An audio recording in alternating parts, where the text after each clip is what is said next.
For every traveler, there are a few places that stand out above the rest. Places that take your breath away from the moment you step foot into them and leave you with memories that will last a lifetime. But what happens when those travelers want to share these hidden gems with the world? While spreading the love for a destination is part of the job for many travel lovers, it's becoming more apparent that this comes at a cost. And sometimes the best way to protect paradise is to stay away. A prime example is Halong Bay in Vietnam. Picture this: emerald green waters dotted with thousands of limestone islands rising out of them like jagged teeth. It's no surprise that this UNESCO World Heritage Site was formed over millions of years. But now it's under threat from the very tourists who come to see its beauty. As recently as 1992, there were only about 100 boats registered to operate in Halong Bay. Now, though, due to its rise in popularity, there are well over 600, with some reports putting it closer to 800. These boats pack in tourists eager to explore the bay, causing overcrowding and littering, as well as damaging the delicate ecosystem. Not to mention the constant noise pollution from the engines. So while Halong Bay is still worth seeing, it won't be forever unless major action is taken to curb the amount of tourism going in. The Caribbean island of Anguilla is another place that has seen an uptick in visitors in recent times, with numbers doubling from 2017 to 2019. But don't worry, we're not about to tell you to steer clear because it's too crowded. That's not the case here. Instead, it's facing issues related to climate change, namely sea level rise and increased storm intensity. The latter has led to beach erosion, destroying nesting sites for endangered sea turtles and even causing some beaches to completely disappear in recent years. With a heavier presence of tourists also comes an increase in waste. And although Anguilla doesn't have a big problem with plastic pollution, there's been a rise in other types of trash left behind by careless visitors. And if things continue on their current trajectory, the natural beauty that draws tourists to this paradise could be lost forever. Now, let's move on to Botswana in southern Africa, specifically its famed Okavango Delta, this inland river. Delta is home to an incredible variety of wildlife and is one of the world's premier safari destinations. But while tourists usually mean money for local communities, that's not always the case here. Botswana actually receives far fewer visitors than its neighbors, South Africa and Zimbabwe, which see over 10 million tourists annually. In contrast, Botswana receives just around 2 million, making up for a much smaller portion of the GDP. That means that while ecotourism does play an important role in the country's economy, it isn't the main driver, so there isn't the same incentive for the government to prioritize tourism infrastructure. What does this mean for travelers? Well, among other things, it means that there's a limit of 10 people per safari vehicle. It also means that you can't go off-roading or walk safaris and there's no night game viewing. The rules are there to preserve the environment and ensure that Botswana's unique wildlife and habitat remains unspoiled. So, while these limitations may seem inconvenient, they are crucial for protecting one of Africa's most precious ecosystems and ensuring that future generations can enjoy it too. Our next stop takes us to one of the most remote inhabited places on Earth, the tiny Indian Ocean island nation of Ladakh. This car-free island is known for its stunning white sand beaches and crystal clear waters and is home to giant tortoises that can live up to 130 years old. But despite its remote location and limited development, the island is facing some serious environmental challenges brought on by tourism. One of the biggest issues is the impact of cruise ships on fragile coral reefs. Many cruise lines have started including Ladakh on their itineraries, bringing thousands of tourists who often engage in harmful activities like snorkeling with bare hands and feet, or even anchoring their boats directly to the coral.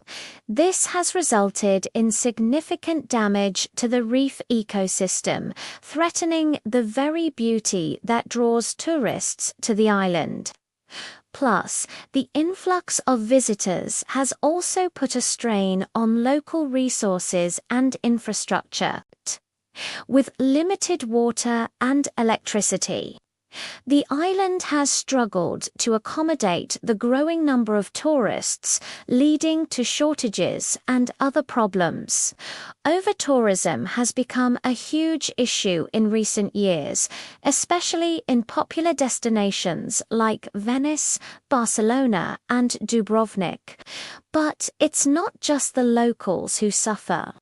Overcrowding and the resulting wear and tear on historic sites often lead to closures or restrictions. For instance, authorities in Venice have started to limit the number of daily visitors entering the city, hoping to curb the worst of the overcrowding. While this might seem like a drastic measure, it's a necessary one to preserve the unique charm and history of this iconic city. Similarly, the Spanish government has designated certain areas of Barcelona as vehicle-free zones to reduce pollution and make them more pedestrian-friendly. These measures are not just about keeping Venice and Barcelona beautiful for tourists. They're also meant to improve the quality of life for the people who live there. By reducing overcrowding and pollution, these cities can become more livable for locals and visitors alike. But here's the thing, these issues aren't unique to famous tourist destinations.